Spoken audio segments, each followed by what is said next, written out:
오늘 영화 남한산성의 CGV 스타 라이브톡 진행을 맡은 영화 저널리스트 이지혜입니다. 반갑습니다. 영화 어떠셨나요? 참 묵직하죠? 정말 오랜만에 만나는 묵직한 정통 사극이었는데요. 좋은 시대극은 항상 현재를 소환하기 마련이잖아요. 남한산성도 역시 그랬던 것 같아요. 지금 우리 불안한 한반도 정세, 미일 중 러시아의 북핵까지 이 불안한 한반도 정세와 또 고립무원의 남한산성이 다르지 않게 느껴졌는데요. 오늘 남한산성의 주역분들 모시고 영화에 대한 이야기 나눠보도록 하겠습니다.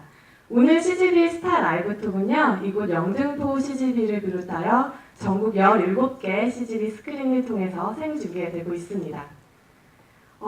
인천, 일산, 천안, 광주, 압구정 여러 스크린에서도 잘 보고 계시죠? 끝까지 많은 참여 부탁드립니다. 그럼 남한산성의 주역분들 모셔서 이야기 나눠볼게요. 황동혁 감독님과 이병헌, 김윤석, 박해일, 고수, 박희준 씨입니다. 박수로 뜨겁게 맞이해주세요.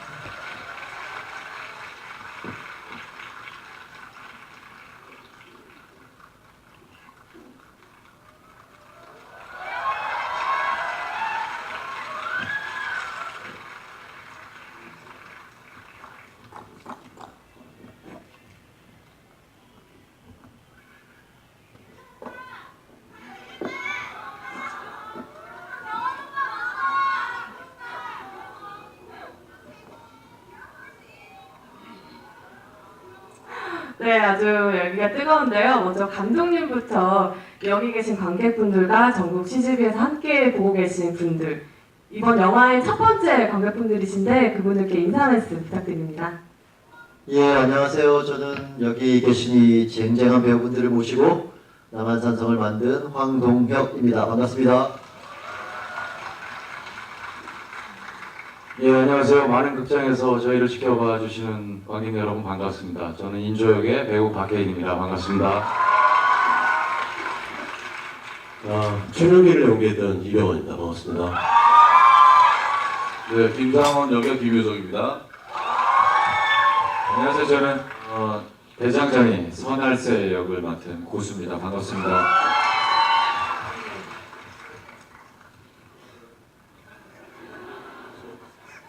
네, 안녕하세요. 수호사 이시영 역할을 맡은 박희수입니다.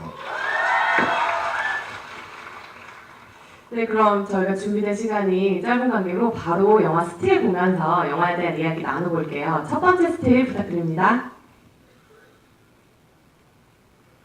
네, 이병헌, 김윤석, 박해일 씨가 연기한 인물들의 첫 등장을 담은 스틸인데요.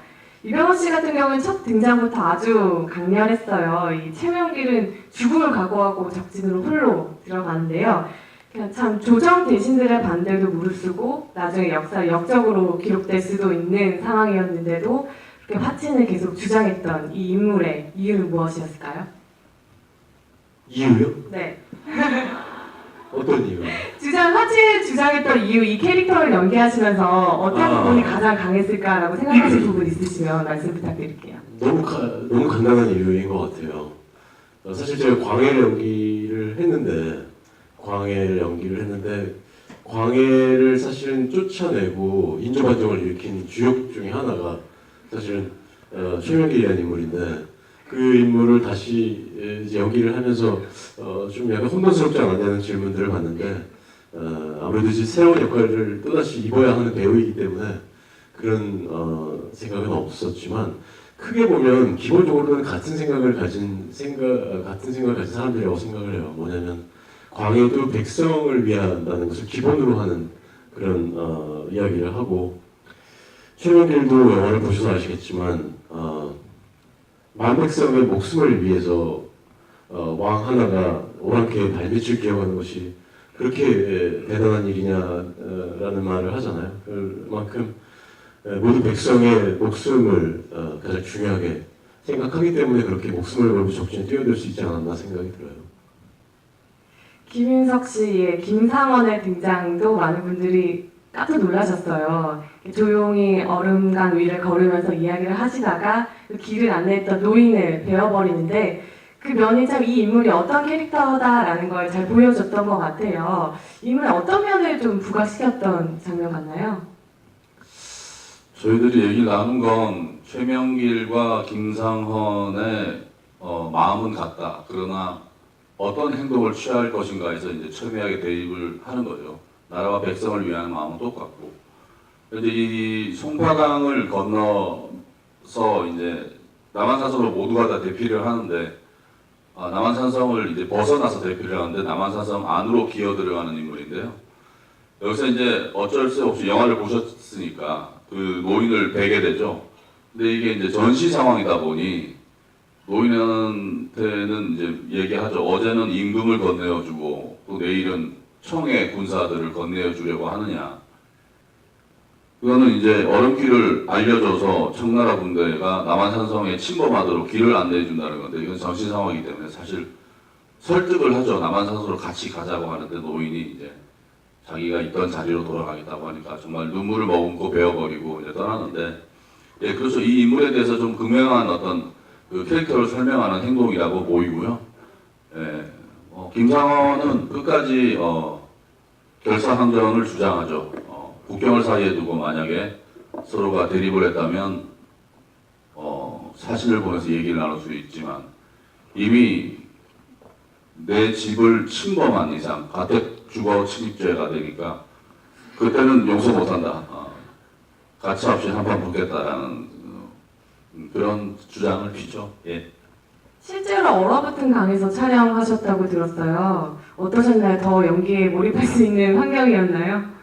예, 저희 그때 겨울이 더욱더 추웠기를 바랬는데 이제 마지막 기회였어요. 그게 그 얼음의 두께가 몇 센치 이상이 되지 않으면 상당히 위험하기 때문에 그날이 아니면 촬영하기 힘들어서 이제 겨우 촬영을 했는데 이제 저희가 되게 놀랐던 게 이게 얼음을 밟으면 자꾸 쩡쩡 소리가 나더라고요.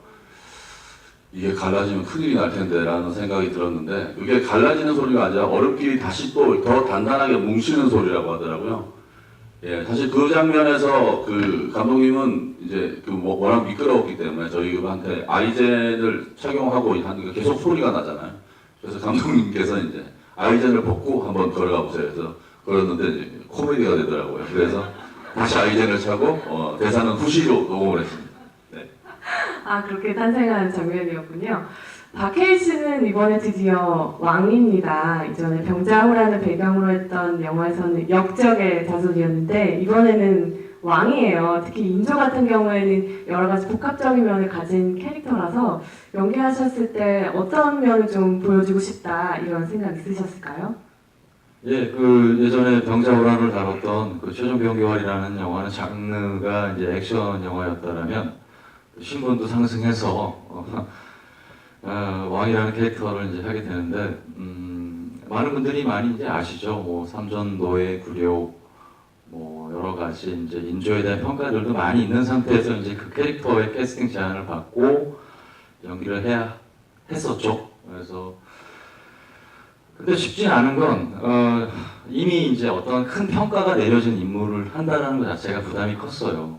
그렇지만 또 반대로 그런 평가에 매몰되지 않고 제가 어떤 역사에 박제된 어떤 캐릭터에 숨을 불어 넣어야 되는 부분에서는 좀 많이 숙제들이 생기더라고요. 그래서 뭐 인조가 묻어있는 왕릉, 장릉이라는 파주의 그 공간도 가봤고 남한산성도 한번 쭉 걸어봤고 뭐 가장 무식한 방법으로 좀 시작을 해본 거죠. 발자취를 따라가면서 그랬더니 결국에는 이 영화가 갖고 있는 건 충심은 같으나 정말 각자 신념들이 다른 두 신하 앞에서 그들의 어떤 의견들 그런 부분들을 들으면서 번뇌하고 정말 고민하는 그런 캐릭터다 보니까 그런 부분들 그러니까 그 앞에 있는 대신들의 어떤 의견들을 듣는 인조의 입장 그런 부분들을 가장 최대한 집중하려고 했고 영화 속에 47일간의 남한산성에서의 항전의 이야기다 보니까 그 공간 안에서 내가 어떻게 버텨나가야 되는 것인가에 대한 부분을 최대한 집중하려고 했던 것 같아요. 네. 그렇게 대신들의 이야기를 듣는 과정에서는 연기하시면서 마음이 좀 불편하신 분도 있었다고 해요. 앞에 이렇게 선배 연기자분들이 무릎 꿇고 있어서 곤란하시기도 했다고 했는데 어떠셨어요? 그 일단 이제 한번 대사를 실수를 하거나 이러면 그 추운 날 이렇게 식은땀이 나요. 오한이 오기도 해요. 사실은 이제 저 혼자만의 고민인데 제 방향엔 저밖에 없으니까요. 그래서 워낙 또 무릎을 꿇고 계시고 하다 보니까 그 추운 날에 좀 많이 힘든 자세이고, 그리고 항상 연기하시는 그 순간의 감정들이 굉장히 진중하시고 어려운 감정들을 대하시다 보니까 저부터라도 실수를 안 해야 된다는 부담은 좀 컸던 것 같아요. 네. 감독님께서는 이 너무나 유명한 김훈 작가의 소설을 이제 영화화하시는 과정에서 어떤 부분을 좀 가장 중점을 둬야겠다 하셨던 연출상의 부분이 있었을 것 같은데 어떤 점이었을까요? 두 가지였습니다. 가장 중요했던 건 제가 이 소설을 영화로 만들게 된 계기이기도 한 그 인조를 앞에 놓고 벌이는 이 두 신하의 그 말의 전쟁, 그 치열하고 처절한 그 논쟁을 제대로 한번 그 스크린 위에 멋진 배우들의 연기를 통해서 다시 한번 재현해 보고 싶은 욕망이 있었고요. 그래서 그 논쟁을 그 소설 원작에 있는 그 말의 맛들을 다 살리면서도 그 영화를 보는 관객들에게도 쉽게 이해가 될 수 있는 수준으로 어떻게 바꾸어내는가에 대해서 신경을 제일 많이 썼던 것 같고요. 그 다음에 두 번째로는 김훈 작가님의 남한산성 소설에서 묘사되고 있던 당시 병자호란 당시의 그 성 안에 얼어붙은 성 안의 모습과 그리고 성을 둘러싼 그 또 다른 천군들의 모습을 저는 그 소설을 읽으면서 굉장히 처연하고 슬프고 처참하지만 또 아름답다라는 느낌이 있었어요. 어떤 비애미, 비장미, 그 슬픔과 고통 속에서 느껴지는 어떤 묘한 아름다움 같은 것이 있었는데 그 풍경들을 좀 이 영상에서 그런 것들이 한번 느껴지게 한번 영상을 만들어 보고 싶은 욕심이 있었습니다. 그래서 영화 촬영을 할 때 그런 그 감정까지 느껴지는 뭔가 처연한 아름다움이 느껴지는 그런 장면들을 담아내기 위해서 노력을 많이 했습니다. 저는 소설 남한산성을 읽으면서 치 떨린다고 하죠. 치 떨리는 추위를 정말 잘 묘사했는데 이 영화를 보면서도 추위가 미리 만난 느낌이 들 정도로 정말 영화 속에서도 잘 표현이 됐던 것 같습니다. 그럼 다음 스틸 보면서 이야기 계속 이어나가 볼게요. 네, 영화 속에서 제일 고생을 많이 한 인물들이죠. 이제 산성 밖에서 실제 전투를 벌인 인물들인데 대장장이 선할세와 수호사 이시백의 모습이 담긴 스틸인데요. 고수 씨, 이 선할세는 굉장히 중요한 인물을 맡았잖아요. 격서를 전달하는 과정에서 실제 한겨울에 뭐 나무에 오르기도 하고 빙벽도 타셨다고 했는데 가장 고생스러웠던 순간을 꼽는다면 어떤 순간이 있을까요?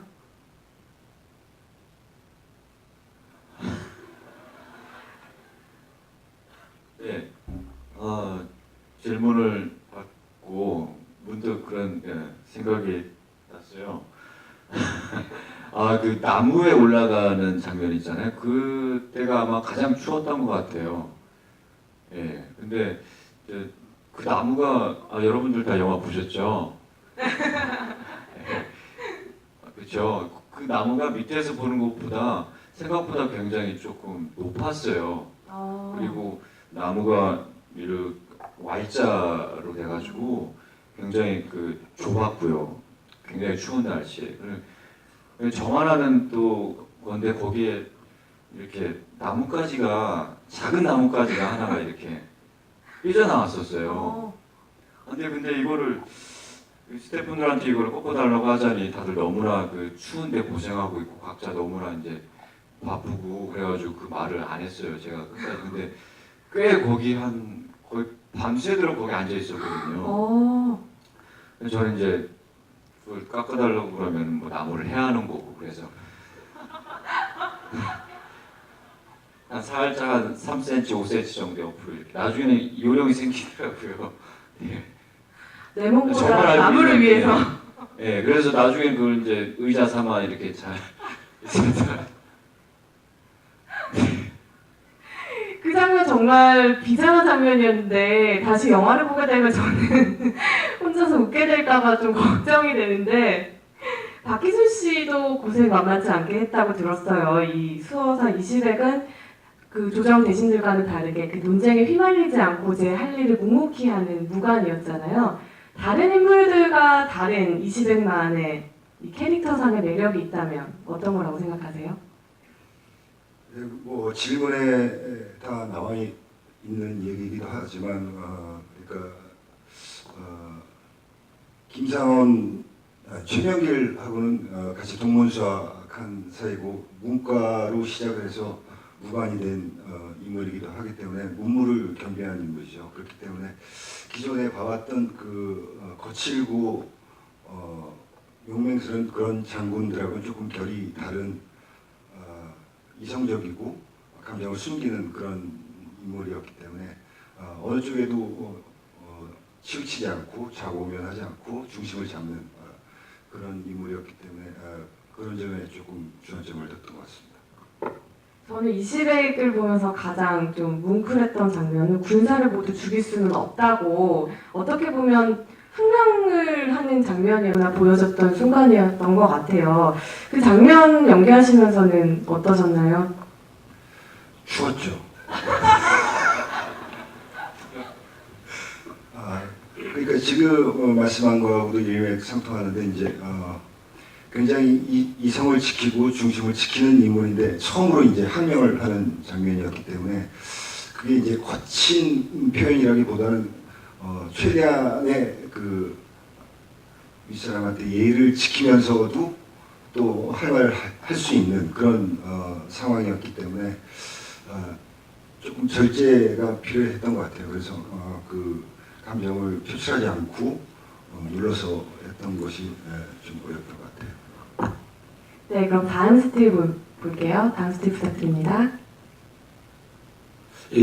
분위기가 좀 너무 진지한 분위기로 가고 있는 것 같아서 영화가 워낙 네, 잠깐 묵직하고 뭐 진지하다 보니까 여기 극장 안에 있는 관객분들이 계셔서 그 배우분들 팬분들이 이렇게 플랜카드 같은 걸 들고 계시. 김상원이 전쟁을 하자면 하자 그런 플랜카드가 있고 연기의 신 이병헌, 최명길장, 고수 사랑해. 제 팬은 연락이 왔습니다. 오늘 못 온다고. 양해 부탁드린다고. 예. 이래서 하면 또 뺏어가네요. 네. 가시죠. 네.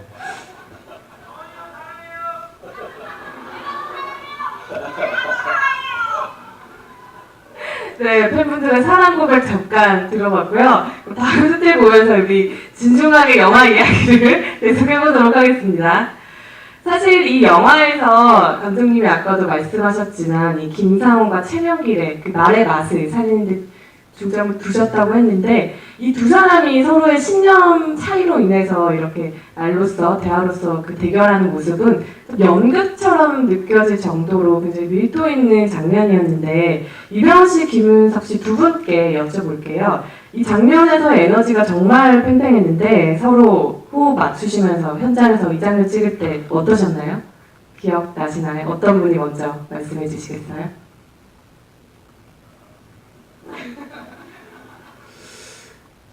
영화를 보셔서 아시겠지만 가장 두 사람이 말을 많이 하고 자기의 생각을 진짜 피를 토하듯이 토해내는 장면이에요. 그것도 사실 서로 이렇게 보고선 하는 것이 아니고 인조를 앞에다 놓고 이렇게 한번 튕겨서 얘기를 하죠. 내가 사실 이 사람한테 할 얘기인데 이렇게 왕에게 얘기하는 것처럼 이 사람에게 얘기를 하고 또 이렇게 얘기를 듣고 그 씬을 찍을 때는 이제 모두들 가장 중요한 씬 중에 하나라는 거를 의식해서 있었는지 몰라도 다른 때와 달리 보통은 굉장히 화기애애한 그런 어떤 촬영장 분위기였으면 그날은 좀 긴장감이 좀 감돌았던 것 같아요. 누구 하나 자칫 잘못해서 실수를 했다가 그 씬이 또 방해를 받거나 잘못되면 안 되니까 대사 NG도 안 내려고 애쓰고 또 스태프들은 또 자기의 실수로 또 이 장면이 NG가 나서 안 되고 하니까 모두들 긴장한 가운데 촬영을 했고 김윤석 씨의 정말 뜨겁고 불같은 그런 어떤 연기를 또 옆에서 같이 하면서 지켜볼 수 있었던 좋은 어떤 기회였고, 근데 정작 저희 두 사람보다도 박해일 씨가 대사를 중간중간, 차라리 대사가 이렇게 계속 주고받는 거면 덜할 텐데 한참 이렇게 두 사람이 이야기하다가 중간중간에 이렇게 박해일 씨 대사가 있었는데, 그 대사들을 사실 그런 경우에 굉장히 배우가 놓치기가 쉬워요. 그런데 또 그렇기 때문에 이제 우리 두 사람에게 혹시 해를 끼칠까, 자기가 대사를 잘못 맞춰줘서 두 사람이 연기하다가 탁 맥이 끊겨버릴까 걱정을 하는 모습을 보고 되게 많이, 오히려 진짜 저렇게 대사를 맞춰주는 경우에 긴장이 되겠구나라는 생각을 했었어요. 제가 만약에 그 입장이었어도 되게 많이 긴장했겠다라는 생각이 들었었어요. 박해일 씨가 옆에서 이렇게 끄덕끄덕 하고 계시는데 김윤석 씨 얘기 먼저 들어보고 그때 상황 한 번 더 들어보겠습니다. 네, 그때 찍을 때 기억이 납니다. 여러분들 보셔서 아시겠지만 그때 대사를 이제 이병헌 씨하고 제가 하는데 그 서로 막 거의 휘몰아치듯이 대사를 치고 나면 이제 컷을 하잖아요. 감독님이 컷 하잖아요. 그러면 그 뒤에 있는 대신들이 저희들보다 그 뒤에 있는 대신분들이 정말로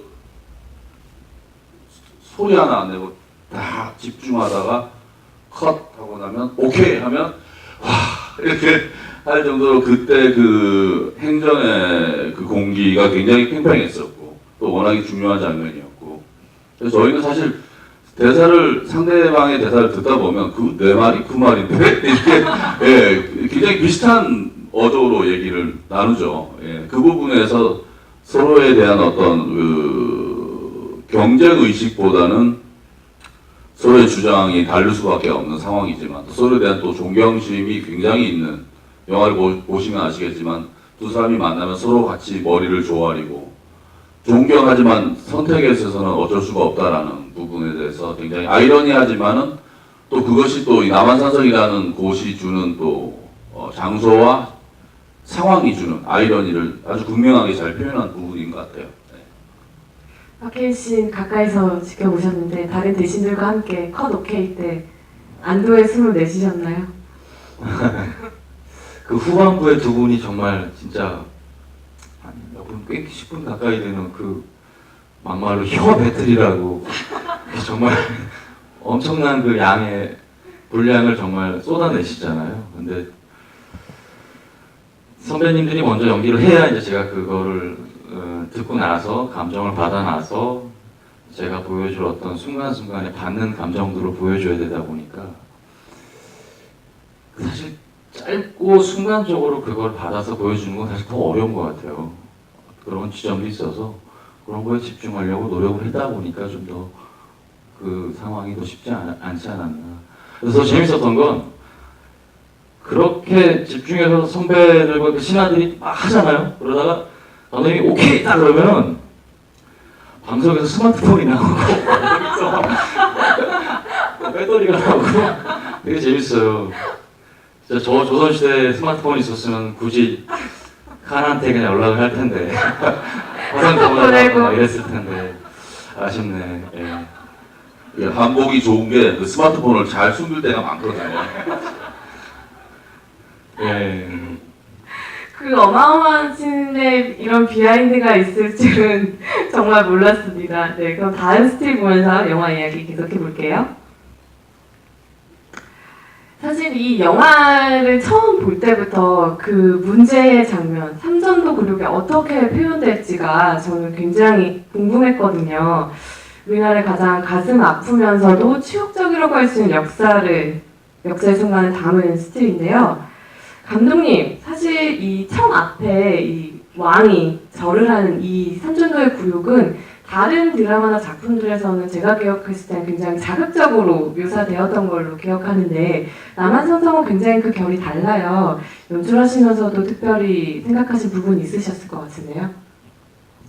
흔히 저도 뭐 옛날에 그런 얘기를 좀 들었던 것 같고, 흔히 우리나라 드라마에서 인조가 삼전도에서 309고 드레를 하는 장면은 보통 막 총황제가 머리를 더 세게 박으라고 소리를 질러서 막 머리를 그냥 기밀이 헤딩하듯이 땅에 몇 번을 박아서 결국 피를 쭉 뽑아내는 장면들로 연출이 되었던 걸로 저는 기억을 해요. 근데 이 소설을 읽었을 때 남한산성에서 묘사한 309고 드레는 그것과는 결이 많이 달랐어요.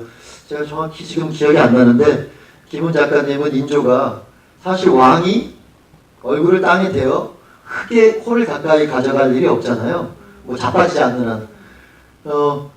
인조가 절을 하는 그 순간에 머리를 그 땅에 대는 그 순간에 인조는 조선의 흙냄새를 맡았다라는 뭐 그런 비슷한 구절이 있었던 것 같아요. 이 치욕의 그 309고 드레를 그런 식으로 접근할 수 있구나 하는 생각에 되게 저는 뭔가 더 그것이 피를 흘리는 모습보다 왕이 맡는 이 조선의 흙냄새라는 표현이 더 가슴에 더 와닿았던 것 같아요. 그래서 그런 자극적인 표현은 좀 생략하고 그 표현에 좀 적합한 방식으로 인조의 309고 드레를 해봤고요. 실제 이제 그 혜일 씨가 그 시대 찍은 장소에서 이렇게 절을 하고 고개를 이렇게 드는데 여러분도 보셔서 알지만 피가 아니라 그 흙이 모래가 이 이마에 이렇게 묻어 있었어요. 근데 그렇게 묻어나지 사실은 시키기 전에 잘 몰랐거든요. 근데 고개를 드는 순간에 그 묻어 있는 흙이 저는 피보다 더 훨씬 슬프게 느껴졌어요. 그래서 그 자극적으로 안 가고 오히려 자연스럽게 갔던 것이 또 제가 생각할 때 더 깊은 어떤 울림 같은 것들을 주지 않았나 하는 생각을 합니다.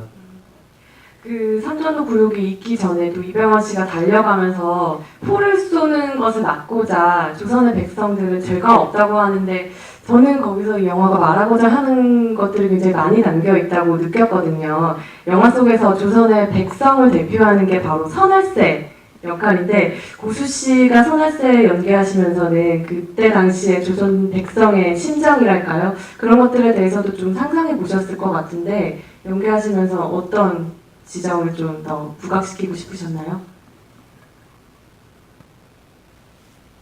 저는 그 몇 해 전에 소설책을 봤어요. 그때 읽었을 때는 민초 날스의 감정을 좀 더 많이 제가 볼 수가 있었거든요. 근데 이 시나리오에서는 그런 어떤 영화로 옮기면서는 이제 그런 시간이 많이 좀 제약을 받잖아요. 그래서 고민을 많이 했던 거는 사실이고요. 예. 감독님이랑 이야기 많이 하고 뭐 포인트마다 감독님과 이야기를 많이 하면서 했어요. 그리고 날새는 솔직히 위 분들이 어떻게 하시는지 이거에 대해서는 크게 관심은 없는 사람이거든요. 그냥 똑같이 하루하루를 정말 성실히 열심히 그렇게 살아가는 우리 주변에 계시는 많은 분들과 같은 그런 사람인데 아침 일찍 일어나서 일하고 하루 세끼 먹고 참 먹고 끝나고 집에 와서 가족들과 같이 시간 보내고 그런 소소한 일상을 살아가는 인물인데 일단 그런 생활을 한다라는 걸 마음속에 간직하고 그리고 그렇지만 이제 김상원 대감이 그런 큰 책무를 줬던 거는 그런 날쌔만의 어떤 그 영특함이 있고 그를 봤기 때문에 이제 그런 중책을 맡은 거잖아요. 네. 그래서 결론은 시나리오에 충실했습니다. 정답입니다. 네. 뭔가를 다른 크게 이렇게 하려고 생각하지 않고 정말 시나리오가 워낙 힘이 많이 있었다고 생각을 했기 때문에 최대한 그 안에서 열심히 하려고 노력을 했어요. 네, 그러면 여기 함께 해주신 관객분들의 질문을 받아보는 시간을 가져볼게요. 영화에 대한 궁금증과 이 작품에 대한 의미 있는 질문으로 부탁드리고요.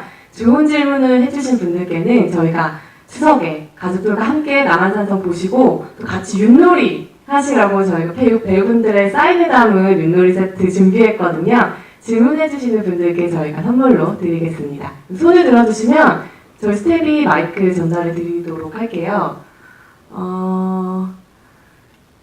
여기 사이드의 가운데쯤에 손을 들어주신 네, 지금 뒤돌아보신 분께 마이크 드리도록 하겠습니다.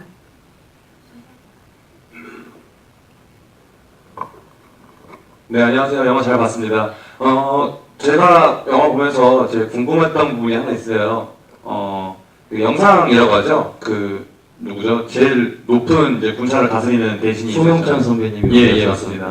김류 씨. 예, 김류 대신이라고 기억을 합니다. 그 이제 영화 중간에 임금이 같이 가라라고 이야기를 하잖아요. 저희가 사실 저는 영화 보면서 좀 팡 터졌는데 그게 어떤 요즘 시대에서 말하는 그 사이다라는 어떤 연출이 들어간 건지 아니면 사실에 기반해서 내용한 건지 좀 그게 좀 궁금합니다.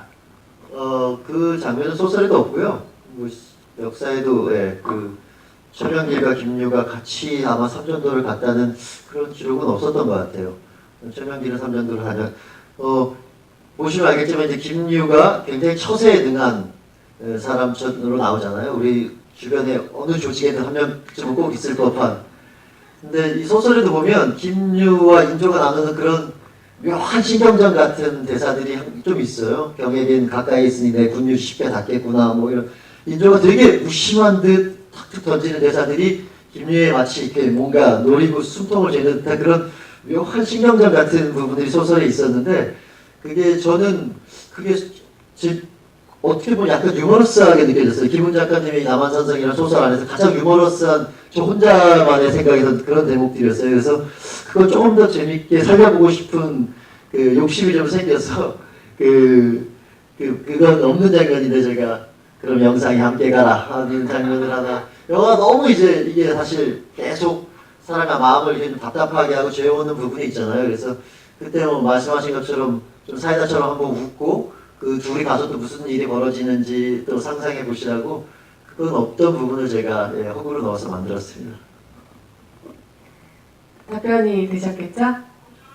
감사합니다.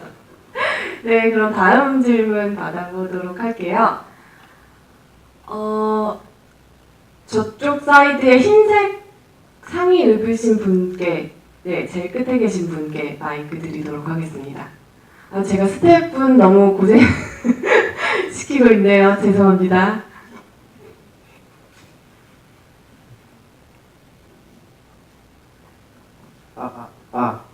저 박해일 배우분께 여쭤보고 싶은데 이게 정말로 임금이셨으면은 이게 이병헌 씨랑 김윤석 씨랑 서로 대립된 주장을 펼치는 거잖아요. 만약에 정말 그때 실존하고 계셨으면 어느 분의 의견을 택하셨을 것 같은지 그게 궁금했습니다. 예, 아유 질문 감사합니다. 네. 정말 쉽지 않은 질문을 해주셨고 저도 대답하기 정말 쉽지 않은 대답일 것 같습니다. 그런 만큼 정말 충심은 같으나 정말 신념이 다른 캐릭터이시지만 그 두 신하가 결국 또 그렇게 행궁 안에서는 막 서로 막 물어뜯다가 정말 그 왕 앞에서 자기의 논리를 피면서 심지어 눈물까지 흘리고 핏대도 세우고 그런 상황으로 오면 정말 인조라는 왕 입장에서 어떨까요? 그걸 사실은 이 영화는 관객분들한테 던지는 영화이거든요. 어느 쪽이십니까? 라고 사실은 저희 영화 컨셉이기도 한데 엄마가 좋아 아빠가 좋아랑 비슷한 얘기 같기도 하고 워낙 그 두 분의 어떤 50대 50 비율이라고 생각이 들어서 저는 아직 개봉도 안 한 입장에서 어느 선택을 하기가 너무 힘들 것 같고 심지어 선택을 못 하겠습니다. 죄송합니다. 네, 그럼 다음 질문 받아보도록 하겠습니다. 네, 여기 가운데에 계신 분, 네, 카메라 들고 계신 분께 마이크 드리겠습니다.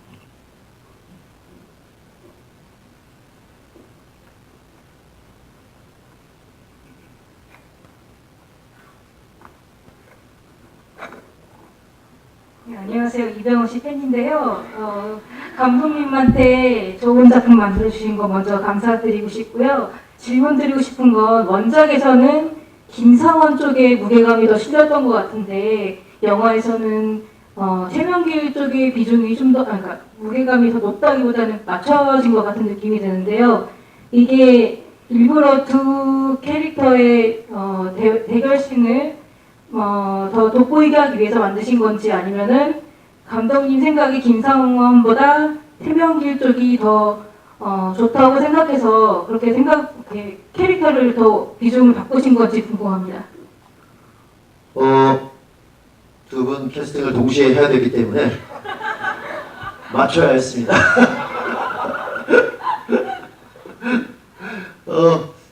소설 속에서 김상훈의 그러니까 그 논쟁의 비중은 소설 속에도 저는 똑같다고 생각했어요. 이 소설을 읽고 하고 싶었던 이유는 그 소설을 읽는 내내 누구의 말이 맞는지 저도 판단하기 힘들었기 때문에 그것을 이대로 옮겨보고 싶은 마음이었고요. 아마 소설 속에서 김상훈의 비중이 조금 더 높다고 느꼈던 건 아마 김상훈은 선할세라든가 그 사공으로 얽혀있는 그런 평민들과의 관계가 조금 더 부각되어 있었기 때문에 그 보기에 소설 속에 김상훈이 조금 더 비중이 있었던 거라고 아마 독자들이 느꼈던 것 같습니다. 근데 이 안에서도 마찬가지로 이제 김상훈은 그런 사람들을 여전히 만나는데 또한 최명길은 더 고립된 사람으로 좀 묘사를 했어요. 소설 속에서가 더욱더 아무도 우군이 없는 듯한 모두가 자신을 죽이라고 하는 그 속에 혼자 남겨짓한 인물로 조금 더 고립감을 살려서 교류하는 사람이 사실 최명길은 20회밖에 없잖아요. 근데 20회밖하고의 교류도 사실 많이 나오는 것이 아니라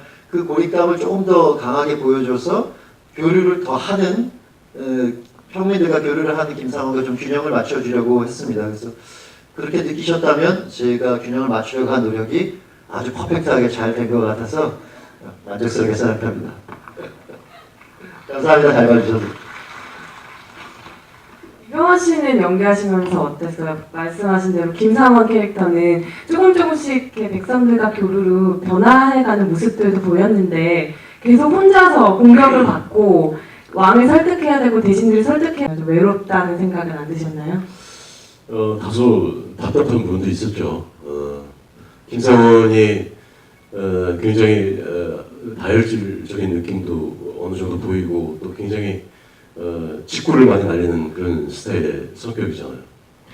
그런 반면에 또 나루를 만났을 때는 나루와의 관계에서 아버지와 같은 그런 어떤 부정 같은 것이 보이고 또 날쇠하고는 천민이지만 또 어떤 우정 같은 것이 또 보이는 그런 관계도 있고 되게 여러 가지 결을 많이 볼 수 있는 그런 다양한 측면이 있는 반면에 감독님이 말씀하신 것처럼 약간 좀 섬처럼 고립되어 있는 것 같은 느낌의 캐릭터가 이제 명길이었는데 또 어떤 측면에서는 유일하게 적진에 들어가서 칸과 이야기를 하고 연골대와 이야기를 하는 것은 또 명길이 유일한 인물이었다는 생각이 들어요.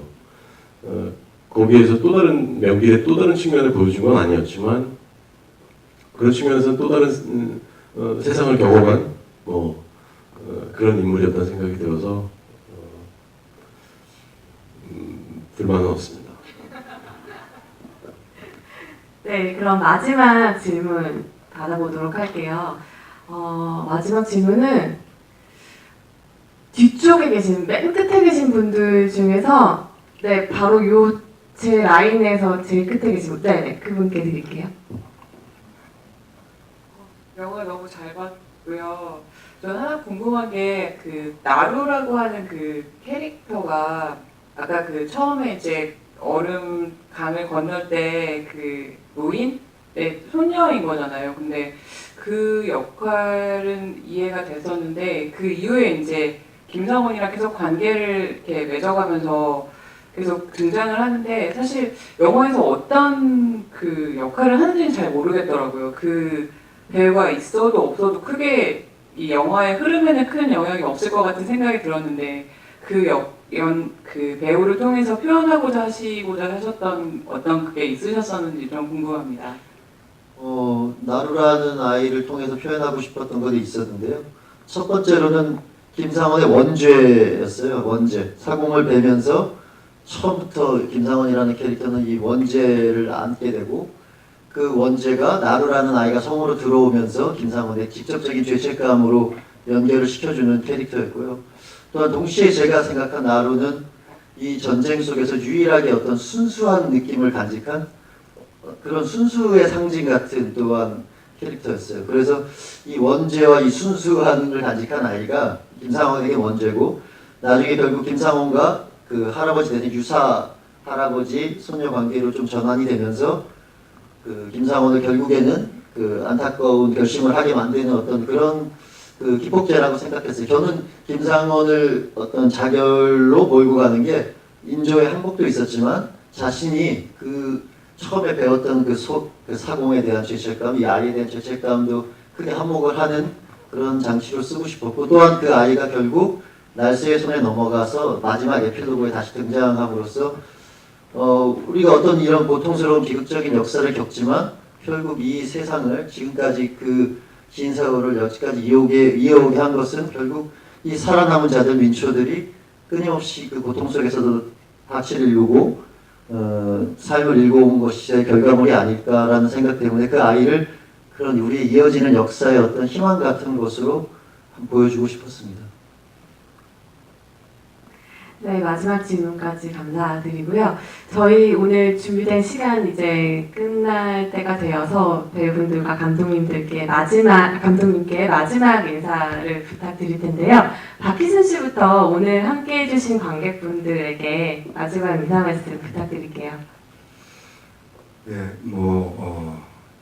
재미있게 보셨는지 모르겠는데요. 재미있게 보셨으면 각종 인터넷 사이트, SNS에 좋은 글 많이 올려주시기 바랍니다.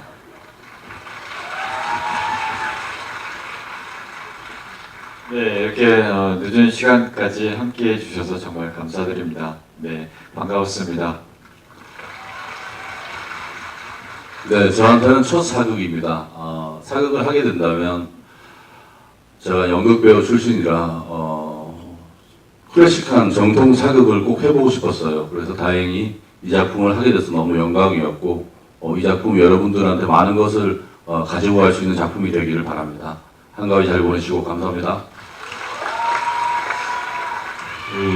오늘 여기 계신 분들은 영화를 다 보셔서 아시겠지만 이제 우리 고수 씨나 박희순 씨가 정말 너무나 멋진 액션을 이 영화에서 보여주셨는데, 또 이 영화가 가진 매력 중에 하나는 액션만큼이나 또 치열하고 강렬한 말싸움이 있습니다.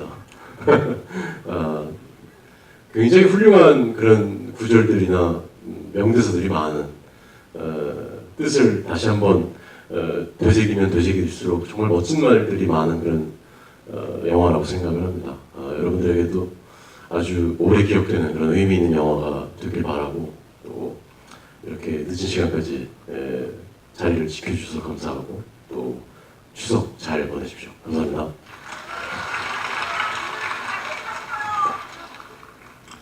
누구요? 두 분 다 잘생겼다고요? 네. 그렇죠? 네. 예, 예. 뭐 어느 나라나 아픈 역사가 있죠. 우리도 이 고통스러운 역사가 다시는 반복되지 않으려면 이런 식으로도 어떤 문화를 통해서든 뭐 여러 방식으로 보여줘야 된다고 생각이 들고요. 그런 작품에 참여하게 된 걸 우선 너무 뜻깊게 생각하고, 또 보신 분들께서 의미가 있으셨다면 또 많은 분들께 또 이야기 전해주시길 바라겠습니다. 와주셔서 감사합니다.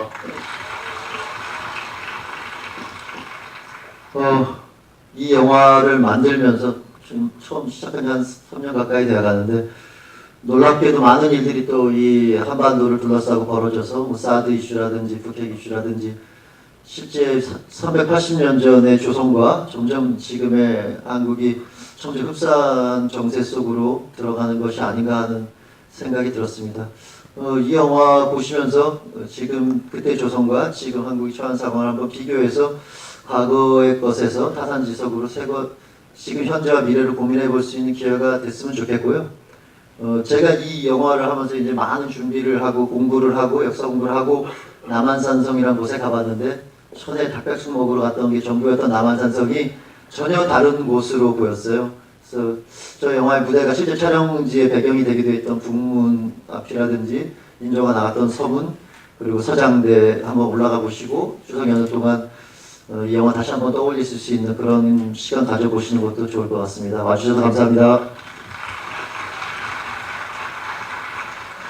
네, 오늘 이 시간 멋지게 채워주신 남한산성의 주역분들 지금 퇴장하실 텐데요. 끝까지 뜨거운 박수 부탁드립니다. 감사합니다.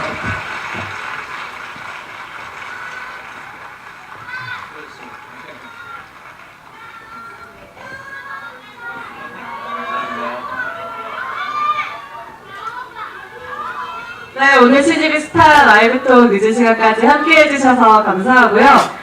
김은 작가의 소설 원작으로 탄탄한 스토리와 대한민국 최고 배우들이 모였습니다. 기대를 모으고 있는 영화인데요. 올 추석 극장가의 묵직한 감동 선사할 영화 남한산성은 10월 3일 개봉합니다. 전국 17개 CGV 극장에 계신 분들 함께 해주셔서 진심으로 감사드립니다. 남한산성과 함께 삶과 죽음의 아름다운 길에 대해서 생각해보시는 특별한 밤이 되셨길 바랍니다. 감사합니다.